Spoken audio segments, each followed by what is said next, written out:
What's going on, guys? Welcome to the show. Welcome back to another Sunday night where we saw and learned things that we didn't know, like maybe Gregory is actually the ultimate shitweasel in the Walking Dead universe. We are back and we are excited. This is The Walking Dead, Season 7, Episode 9, Rockin' the Road. We'll see you in a second.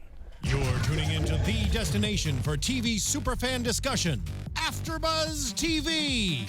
And now, let the buzz begin.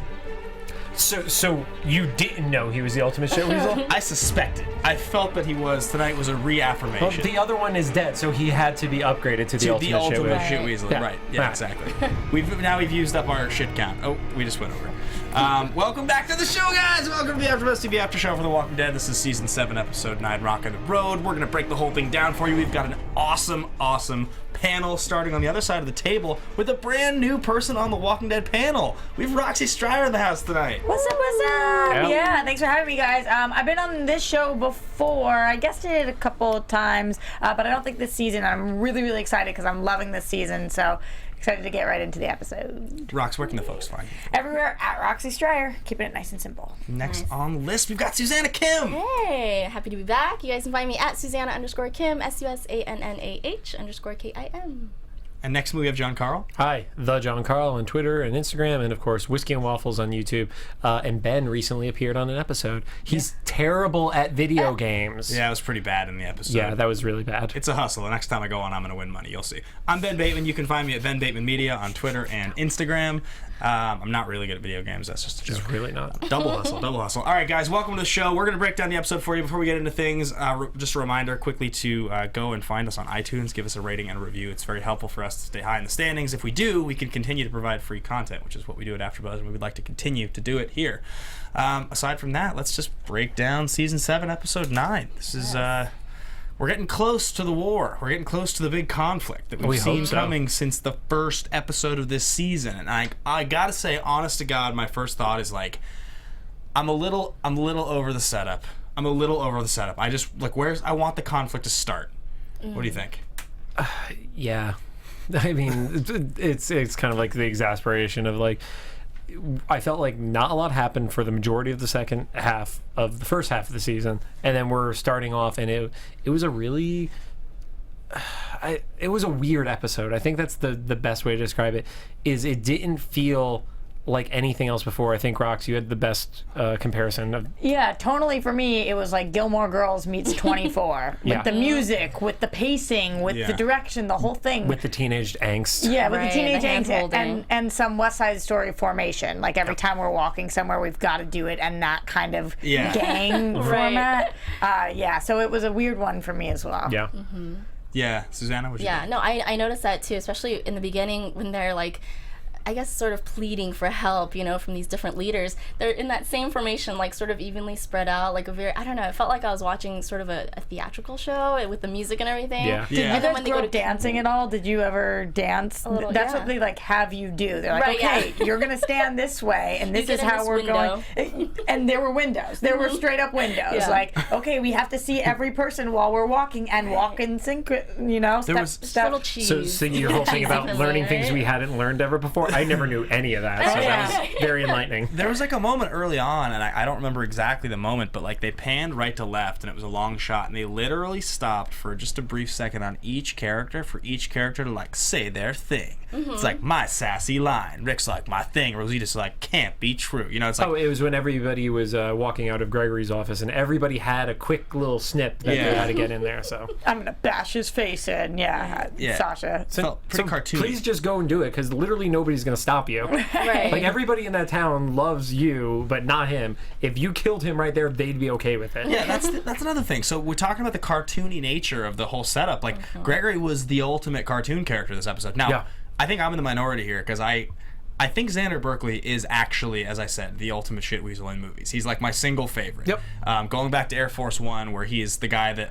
he's like the mole on the airplane. He just plays that character very, very well. Mm-hmm. And he continues to do it here. And I thought that I liked his point of view in this episode. I laughed at his jokes, but he's just really cartoonish to the point of like, why aren't you dead by now? But I think when we're talking about the cartoonishness of this episode, and we saw it throughout the episode, whether it was the music cues, whether it was during the explosions, the explosive sequence, Xander at the beginning, like even Stephen Ogg's character Simon at the end, it was just like everybody, like, again, the theatrical comparison is really apt because they felt like they were performing for somebody in the last row rather than having a camera right at their face. Right, and this is where Gregory lost me during that, when he was like, rhetorical?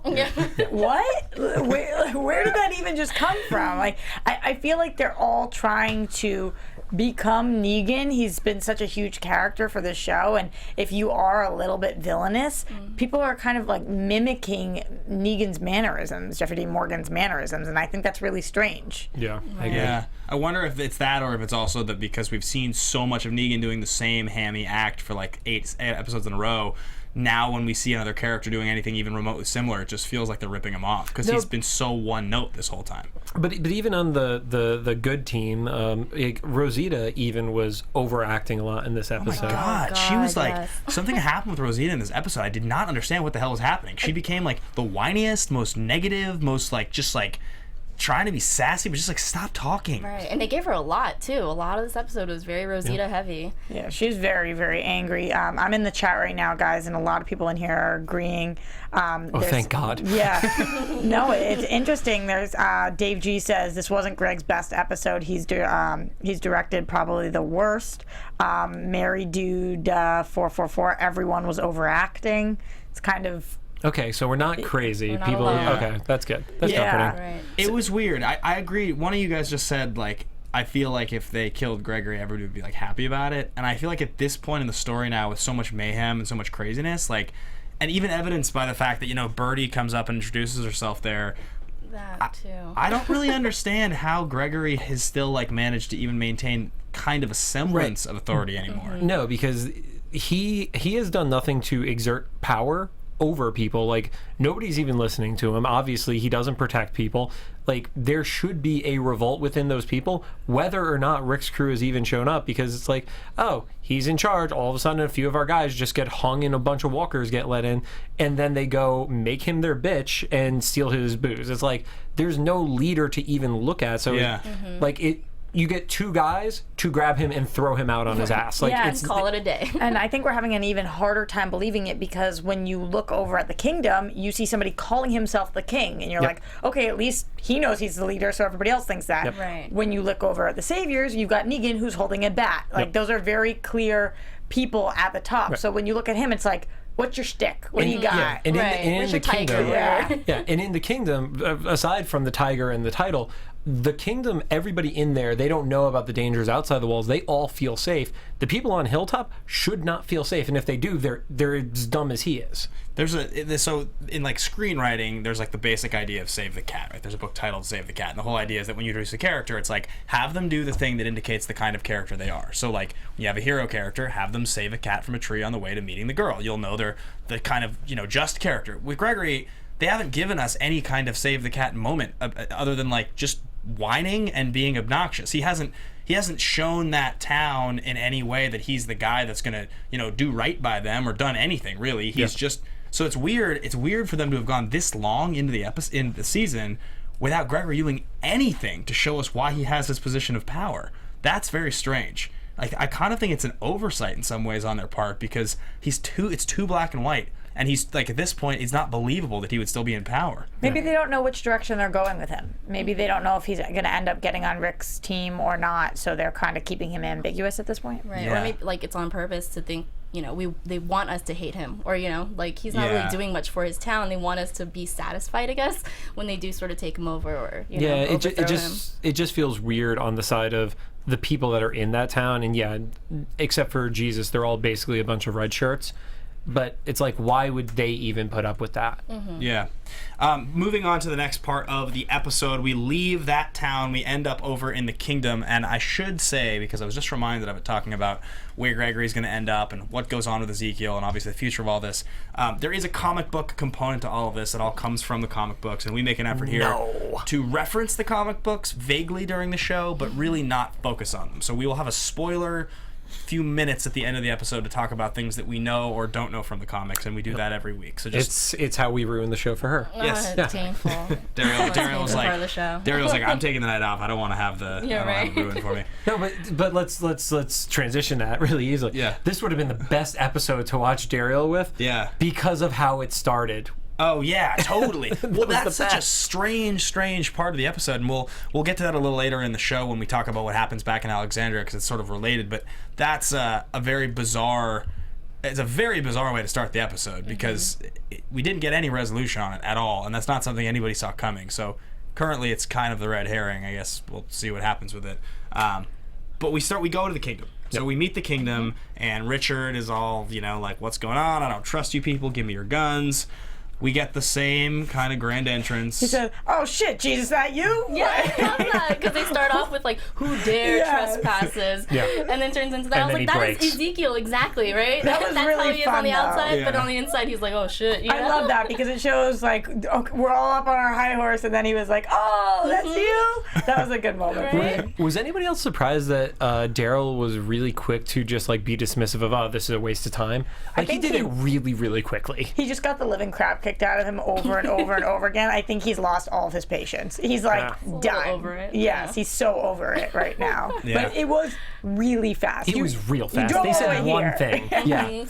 Like give them 5 minutes. Next. and they said get in the line. It wasn't like everybody get on the ground, take your clothes off. Right, It wasn't right. unreasonable. Yeah, get in a line. It's true. It's like, what a part of getting a line is like even offensive. It's because they were doing West Side Story all episode, so they were like, we actually can't get in a line. Yeah. We need the window Yes. formation. Yeah. That's incredibly You're offensive right. to us. We need to stay in the V. Direction-wise, yes. In the wing formation, yeah. So they get welcomed into the city, into the hill? No, the kingdom. Kingdom. Sorry, Kingdom. had a brain fart. Yep. Go to the kingdom, and they go to meet the king, and we see the tiger, who I think looks pretty sweet, by the way. Now this looked more CGI than any episode ever. Really? Yes. I thought don't know if it was just the TV we were watching on, but it looked Right. hardcore CGI. We're on a close-up, so I think it was more difficult for them to pass it off. I can't tell the difference between this and a real tiger. I am not kidding, and that might say something about me. Yes, I it think does. I think it looks incredible, like a tiger. Like if you put that next to a documentary about a tiger, I would know. It was National but it- Geographic yes, for you. no, But Yes. it looks like it's superimposed into Yeah. that. That's mine. It's very As a glowy. real It was tiger. glowing Yes. a little bit, yeah. They put a real tiger. They imposed a. I'm a fan. Real. I like the tiger movements. I thought the tiger movements were spot on. So it looks like half the panel here. But they still did the hokey joke of the introduction of like, oh, we didn't know you had, and then there's the tiger roar and stuff like that. Right. I kind of Stop liked it with it. that. Yeah. I literally had to look it up. Like, is this a real tiger? So I am on such a different page than you. So Ezekiel gives his whole spiel about he's the king and the way that he talks and everything, and blah blah blah blah blah, and he's like, they propose their whole idea, and he's like, sup with us. So did anybody else know that you could reduce supper to sup? Like sup was heard like, that. I had never heard that sup meant eat with us. Maybe I'm just off the rails here, but no. I mean, we weren't around in like the medieval times. But we so all watched plenty of like Game of But Thrones and then things like again, that. no. Yes, but they drop F-bombs instead of every actual word in that show. Yes, and nor were they around back then. So I'm going to give them the leeway. Yeah. It makes sense to me. Really? Yes. Okay. Fair. People have been buying into Ezekiel's shtick, so if he says it, they're like, that's probably true. Yeah. And that's the new word, right? Highlight of the scene for me though was in the first part of Rick's story that he's telling. I was like not sold. I was like really, like they had beer and it broke, and that was like what broke the family. But then you realize that it's essentially a fairy tale. You're like, okay, I understand where this is going. And then when Jerry's like, all right, like that was like the highlight of the whole episode. That was, He's like, awesome. Yeah. I love Jerry. Everything he does, even like whenever they bring the camera to his face, you're like, oh, something good's going to happen. You know this means he's going to have Yeah. one of the most gruesome deaths on Yep, the show. Absolutely. Brutal. Like It's he's going to brutal. get Lucille'd or something along Yes. those lines. It's Yes. really sad. They're setting us up to. Yeah. But and then it sucks because then he's in juxtaposition with Morgan, who I literally like could drop down a drain somewhere and never see him again and would not miss him for a single agree second. with her on that. Oh my God. If we can find another way, we have to. Have you said that before? Because I've heard it 50 times. Like, get out of my house. Get out. I do like the juxtaposition though with Ezekiel's like go-to guy who's a doofus is Jerry, and then on Negan's side he had Fat Joey. Yeah. I love, it's true. it's like wait, do both have to have idiot like their like, jester. yeah, they both have jesters essentially. Does anybody here have a good Morgan impression? Anybody? No. No. No?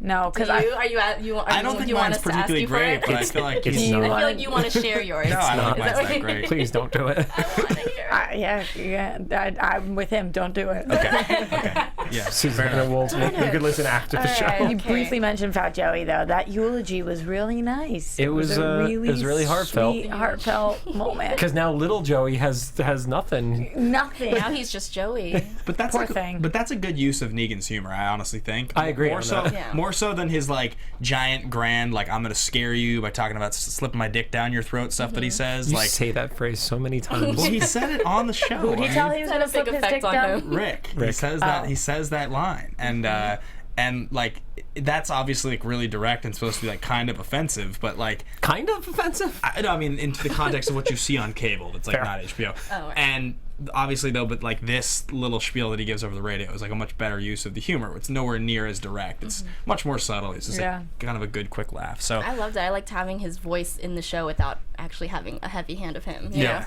I Yeah, totally. good point. I agree with that. So yeah, this whole conversation happens. One thing that we didn't talk about with Morgan though is I thought it was really interesting when he first sees the guy. He sees Rick and he's like, "I found Carle. This guy followed her. He tried to kill her, and then he's like, I killed him. I had to." Like he makes the decision to tell him that he killed a guy. Oh, yeah. Which I was as he was pausing, I was wondering if he was going to do that or not. Because like, is it important for Morgan to let Rick know that he's killed someone now?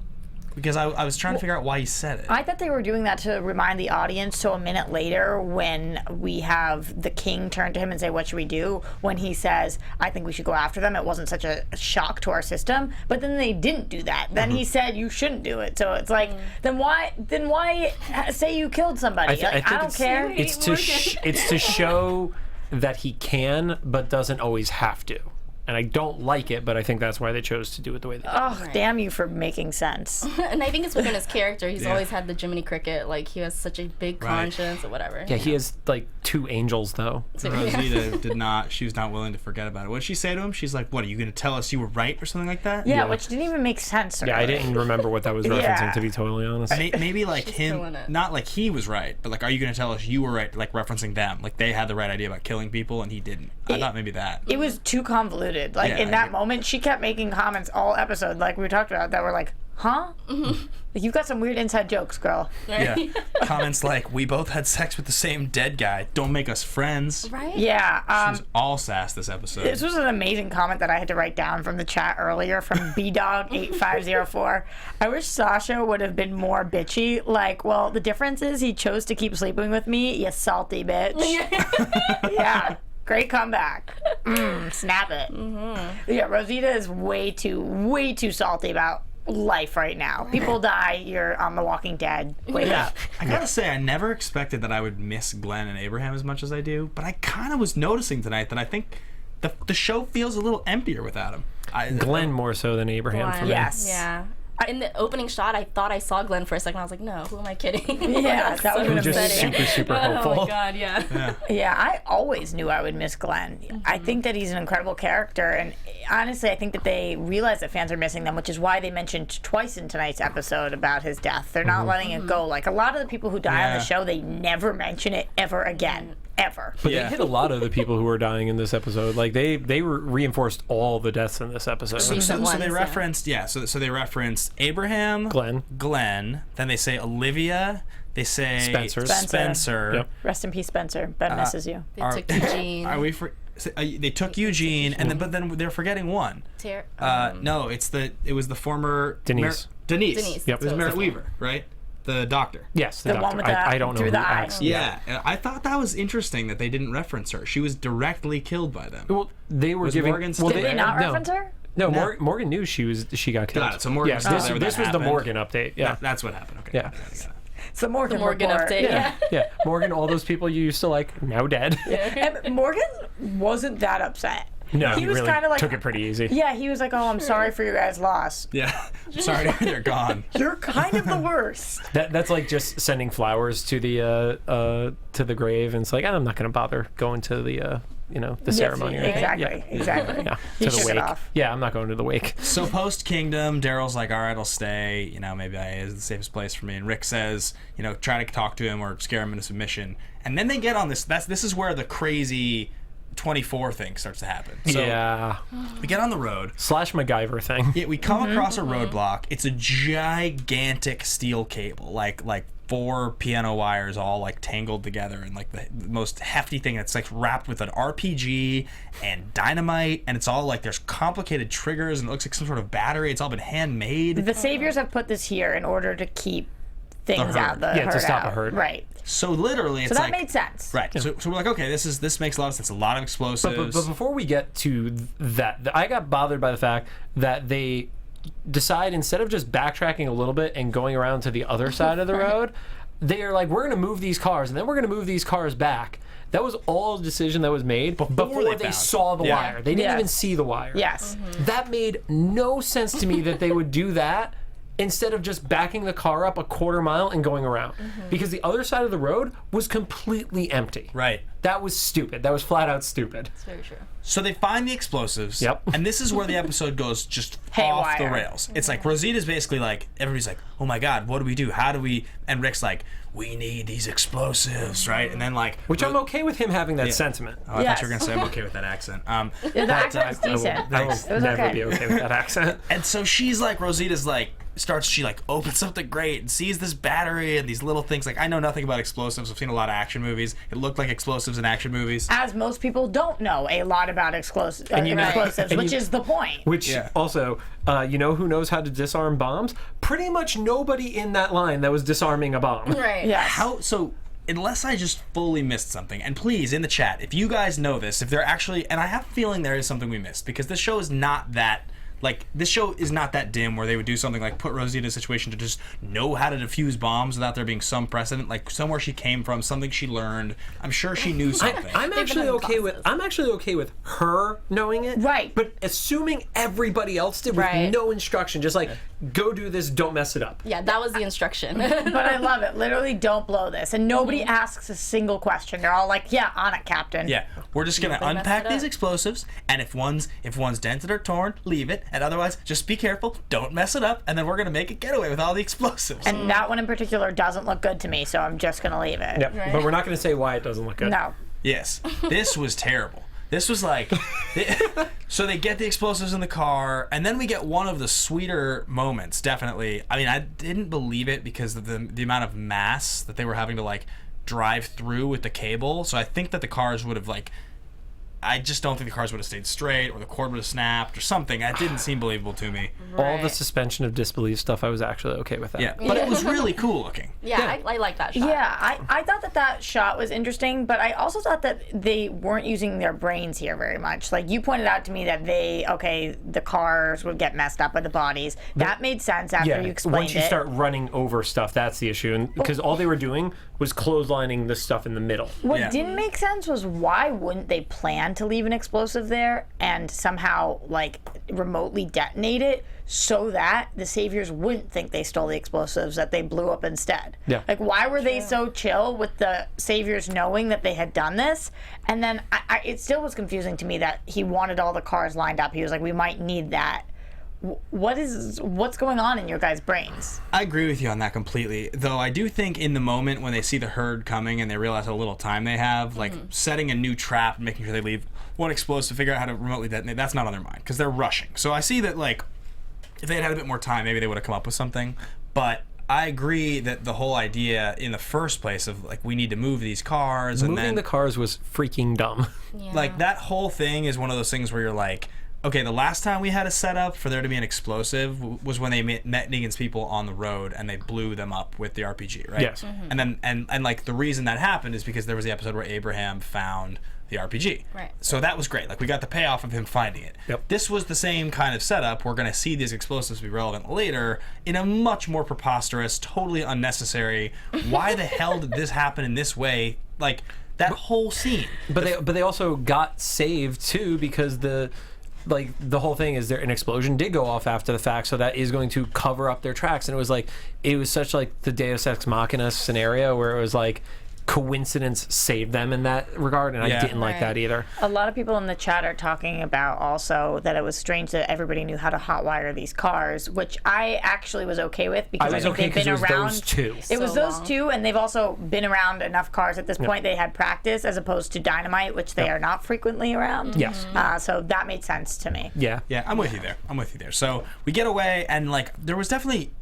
This episode was extremely unbalanced. This whole season to me has been extremely unbalanced. But the change from like MacGyver meets 24 Gilmore Girls thing to like being in the car and having Michonne be like, "We're alive. We're the ones that get to be alive. You can smile." Like that whole thing was just like, this is so heavy-handed. Like, Okay, but in all fairness to that moment, it was obviously foreshadowing him smiling at the end of the episode. Like, when are you actually going to smile? Right. And then when we finally do see him smile at the end, it was like, oh, something's up here, because he doesn't just normally smile, which as smart audience members, we know that he doesn't smile a lot. We've watched this show for many a years. But we have to get hit over the head with it. But we have to get hit over the head a little Yeah. bit. But I understand what they were trying to do in that moment, which was prepare us for the end of the episode. Right. And we can all agree that the single worst moment in the entire episode was the explosion goes off after the Rick and Michonne look, and then Rosita gets her line, which is like, something about that shit just didn't look right. Yeah. Like, It's like, yeah, you said that the first time. Yeah. We heard you. We know. That was bad. I couldn't believe they showed that.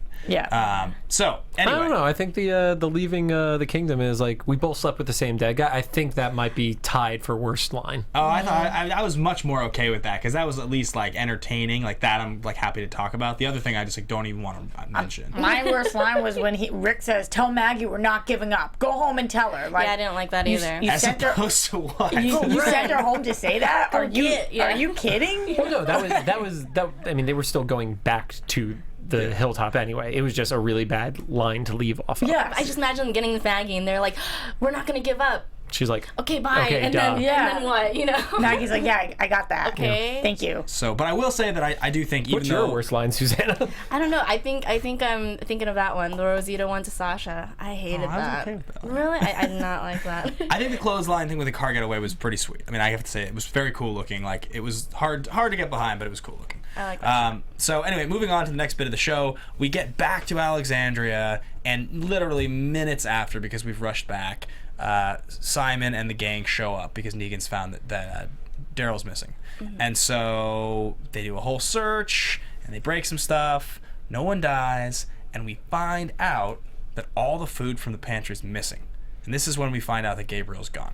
Also, it's shocking to me that nobody noticed the entire pantry was empty for a full day. Well, I think that they said that said. they've Oh, noticed yeah, in the morning sorry, you're that right, Rick you're hadn't right. been back yet. Yeah. So, Right. Yeah, you're right. but like this is when the Rick finds out. But I kind of agree that if the entire pantry is gone, that should put you in a panic. Yeah, you should be Right. scrambling at Like, that point. they were Nobody seemed to be in an Super urgent chill mood. about Yeah. it. Like, oh, P.S. By the way, you Yeah. got back, and we were just gonna wait to tell you no food. Yeah. No And, food. like shouldn't Aaron have been out scavenging, because it's like, we have nothing to eat right now. Yes, Right. yes. Yeah, and so we had a couple things go on here. First of all, we had the first scene with Eric, Aaron's boyfriend, talking in a long time. That was a character who I thought was dead at one point. When the massacre in the beginning, in like the middle of last season happened, I Yeah, thought he you had thought died. that he had like somehow died during like the Wolves episode or something like that. He- Yeah. That guy hasn't like Yeah. had a line, or if he said like one line maybe in like I don't know how long, Hasn't 10 been seen. episodes. I haven't seen him, and I forgot what he looked Yeah, he like. had that scene where he got his like ass kicked and stuff like that, but that was it, right? Yes, that's the problem. They've spent too little time establishing this relationship. Because if you want me to care about it, which I kind of do because I really like Aaron's character, Yeah. then I need to see them more. Because otherwise, don't waste my time with these little snippets of like, wait, is he alive? Oh, I forgot. That's his boyfriend. What's going on in their lives? Right. We quickly hear like, oh, we're the happiest we've ever been. We almost couldn't remember their name. Yeah, His yeah, we name forgot because his he's been name. gone for so Right. long. When he showed up at the gate, I couldn't remember who he was for a second. Yeah. And I was like, oh, it's a red shirt who's going to get killed by Simon and his crew. Yes. Right. And then when the conversation had, it clicked with me, but I forgot who he was for a minute. We either need him way more or we need to not spend time on it. I would vote for more because, again, I like seeing Aaron's character. But if you're not going to give it to us every week or every couple of weeks, then you can't just randomly throw it in there like that. It's definitely difficult with an ensemble show like this. Right, It's just- yeah. I mean, I'm thinking now that he's reintroduced into it, now they're going to take him away from us, right? But how many, Damn. how many Right, episodes? don't you think? But how many episodes was he just not even there? And there were episodes where Aaron was there, and you never even saw him like next to him or near him. That's where it's Right. like, I get. Not everybody can have lines in an ensemble show. It's going to be like the nightmare that's going to be Infinity War for Avengers, where you have 45 characters and stuff like that. But you at least could see them next to each other. Guys, we got our first, do these guys even watch the show? From Hyman, who says, we've seen the boyfriend a few times since. He helped fight the No Way Out zombies. Wait, your name is Hyman? Cool, thanks. Yeah, no, he's showing Last up. name Hitman. He's showing up here and there, but I'm not saying we've never seen him. I'm just saying give us more of him. Right? And Hyman, to answer your question, we do actually watch the show. So That's true. Yeah, I yeah. know for a fact they did because I watched you guys watch the show. I was in the room. So there's a whole search, and we don't find Daryl. We just break a bunch of stuff, and then there's this conversation, and everybody's like, "Where's Gabriel?" And Rick's like, "He wouldn't do that to us." And everybody's like, and then this is the thing. Rosita's like, "He's gone. I knew it. He's the worst." You're like, "Shut up." No, Come on. I agreed with her on that part. I was like, "Can't you say anything positive? You're like such a downer." She's No. like really become actually just Debbie Downer. Well, she's super bitter. And I think that realistically that makes sense in the setting she's in, but we just don't have time for it. I'm Right, we watching don't a have time show. for Don't be it. so bitter. Right. I think they gave it all to her though, because I couldn't imagine any of the other characters saying that or being so negative. But I think because she's being the negative one, they're like, all right, we're gonna give you the, all these like negative lines. Yes. Be the ones to be complaining about stuff. It's like a bitter, spicy cocktail she's drinking, and nobody else can have any. Like all on her. Something about Rosita, though, like unrelated, that I do notice that I find really interesting in this show. So Rosita, the actress, she's very, very pretty. Like she's pretty hot. She's like good shape. Like she's a pretty girl. Nobody's arguing that point with you. They really don't ever put her in position to like. They don't ever show it off. They don't ever do it. She's always like dirty with a hat on, like a jacket and gloves and a gun. I'm not saying this is like a negative thing. It's just something I was thinking about. When you cast an actress like that for a show, it's very often like we want the sort of like leading lady type of look. So we're going to use this sometimes. And I'm surprised at this point that's almost never come up. Yeah, but how many of the women in the show are ever presented in that kind of a manner? Like the most attractive presentation for women is like Negan's harem. Those are the only girls that are fully like a good point. Dressed up, gussed up, like fully made up and everything like that. But the majority of the characters, like go back to the first season, it's the no makeup, like we're surviving look. So it would throw me off if you like put her in that sexual light. Except for Andrea really early on, she like kind of liked it. But what's interesting you say about it, I was watching tonight's episode, and at one point in my mind it was like, wow, I've got outfit envy of this girl. Like she looks like a badass chick.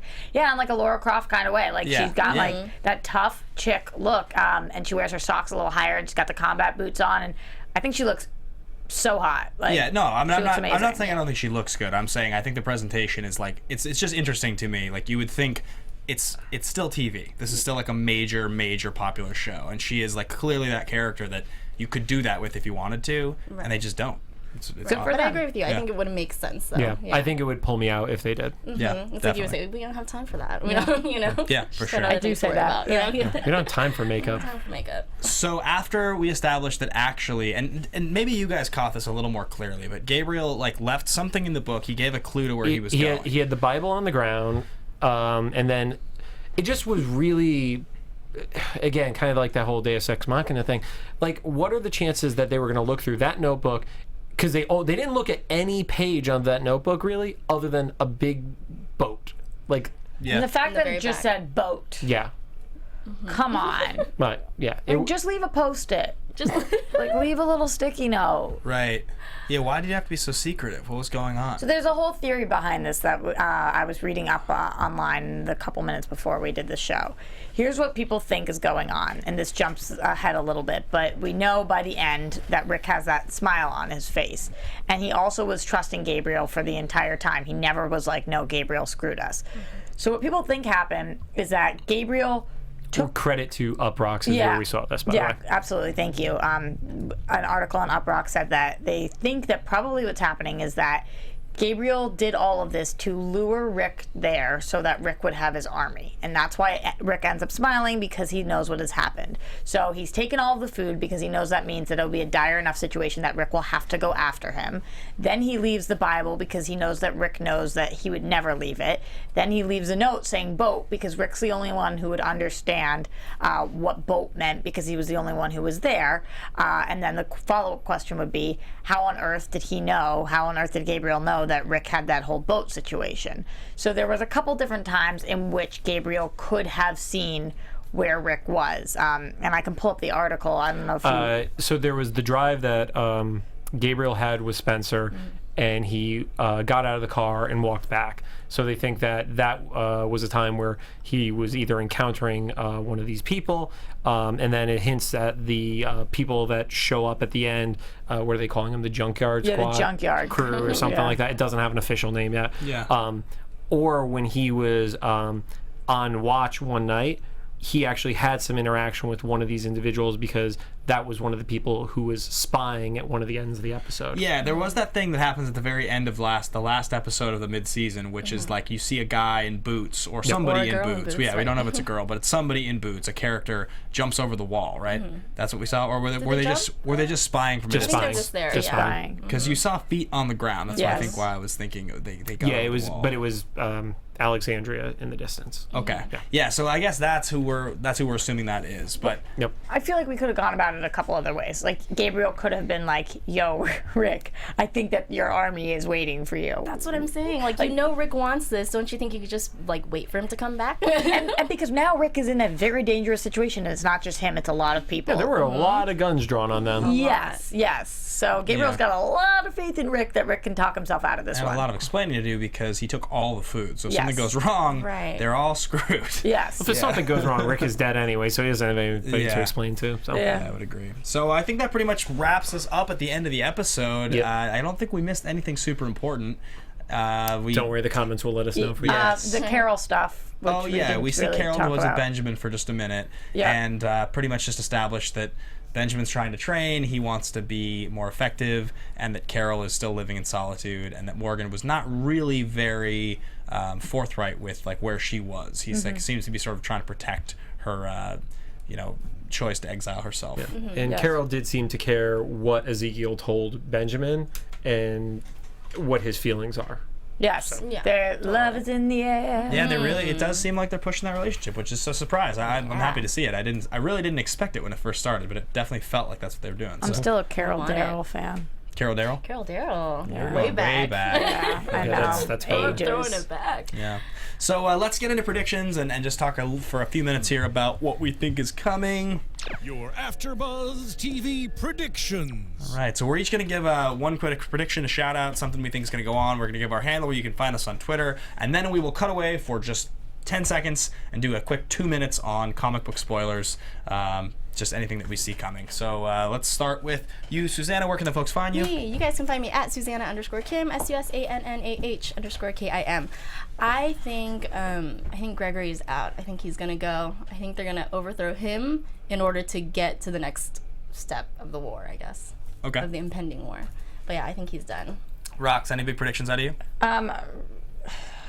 Roxy Striar, you can find me at Roxy Striar. Looking in the chat right now, a bunch of the people in here are saying we missed somebody in the back of the car. We got to talk about the person in the back of the car. What about the guy in the back of the car?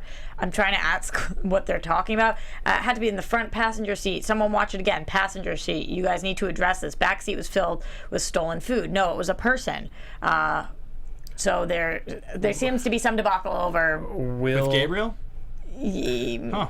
maybe. I don't know. We literally just watched it and then came out. I mean, to be yeah. totally fair, to be totally fair, the glare on the screen was outrageously dark. So we rewound it and tried to watch Gabriel. it again. So we maybe it was so dark we missed something, but if we did, I'm sorry, we don't have the ability to go back and. Yeah, I just wanted to briefly mention it because the chat is. Yeah, we didn't see that. Is I'm gonna going have to a go back little and see crazy. that, They're though. saying, If there's someone with him in Gabriel's that car. Gabriel's car. Huh. So I don't know if that's So who is it? true or not. Any thoughts, Rox?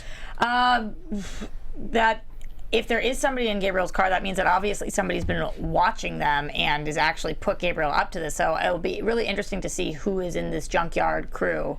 And maybe somebody actually, we think right now Gabriel's doing all this, maybe somebody else is pulling the strings. Should be interesting. The John Carle on Twitter and Instagram, Whiskey and Waffles on YouTube. I think we're going to see First Blood happen.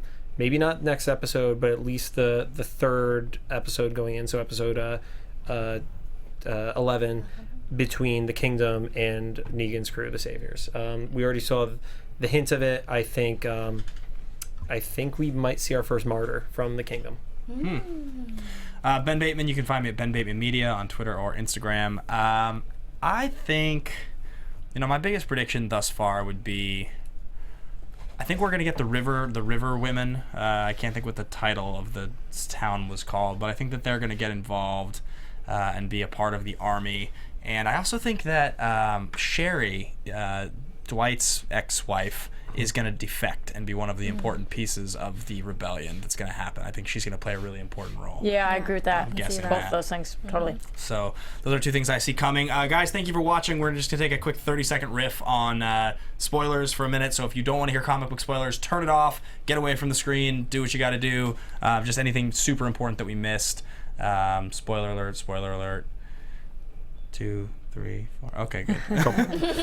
Anything major this episode? I think we're overestimating when Gregory's going to be usurped from power. I think he's going to last a little bit longer. He ends up if I remember correctly, he ends up like in Negan's camp for protection and then gets killed or something. I don't really recall. I don't remember off the top of my head, but I think he needs to take a more decisive action. Yeah. And that's as far as I'll go before people actually fully turn on him. Yeah, I think he ends up somehow like just being the ultimate shitweasel and helping out Negan or something like that. I feel like they'll probably go down that I'll road. remind you of it after the fact, yeah. like But I don't really quite remember. Yep. The biggest thing is we always talk about this, but Carle and Daryl don't exist in the comic books in the versions that we have. So Carol's involvement in this war is going to be really interesting, and I'm really excited to see that. Right. That's one thing we don't know anything about from the comics. Right, but she's, like we've mentioned before, she's essentially taking on the Michonne role, while Michonne has taken on the Andrea role. Yeah, definitely. They've So shifted Michonne over. and the King had like a. Yeah, that's the relationship in the comics. That Yep. they've just switched it over. So, yeah, there was nothing else super major from this, No. other than I don't remember the junkyard people in the comics. No, I don't either. think they were a thing. But from the happening next week, the walker that is covered in what looks like armor with spikes coming out Yeah. of It it, looks really that's cool. a really dope concept. It behind looks really cool. Yeah. But that's not coming from the comics? No, that is not. No, he almost looked a little bit like if you lifted up his mouthpiece, he was going to be like the mouth of it was the mouth of Sauron, the hand of Sauron. In Oh, yeah, Lord of the yeah. Rings. Yeah, And there it were looked like the cutscenes Lord with of the Ring sweet thing. teeth. Yeah. All right, guys, thanks for watching. We will see you same time, same place next week. Bye. Thank you.